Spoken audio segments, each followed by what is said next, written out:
গোপনে বিয়ে সংসার নিয়ে মুখ খুললেন তমা মির্জা। বেশ কিছুদিন ধরে গুঞ্জন চলছিল জনপ্রিয় নির্মাতা রায়হান রাফি ও অভিনেত্রী তমা মির্জা প্রেম করছেন। এবার নতুন গুঞ্জন শোনা যাচ্ছে, তারা নাকি বিয়ে করে সংসারও করছেন। তবে বিষয়টি নিয়ে অবশেষে মুখ খুললেন তমা মির্জা। সামাজিক মাধ্যমে ভেরিফাইড ফেসবুক অ্যাকাউন্ট থেকে তিনি এক স্ট্যাটাস দিয়েছেন।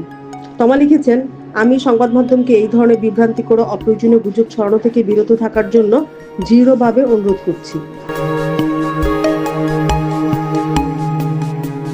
প্রসঙ্গত, নির্মাতা রায়হান রাফির পরিচালনায় খাঁচার ভেতর অচিন পাখি ওয়েব ফিল্মে প্রথমবার অভিনয় করেন চিত্রনায়িকা তমা মির্জা। তারপর ৭ নম্বর ফ্লোরে দেখা যায় তাকে। সবশেষে সুরঙ্গ সিনেমায় দেখা গেছে এই অভিনেত্রীকে। এতে তার সঙ্গে ছিলেন ছোট পর্দার অভিনেতা আফরান নিশো।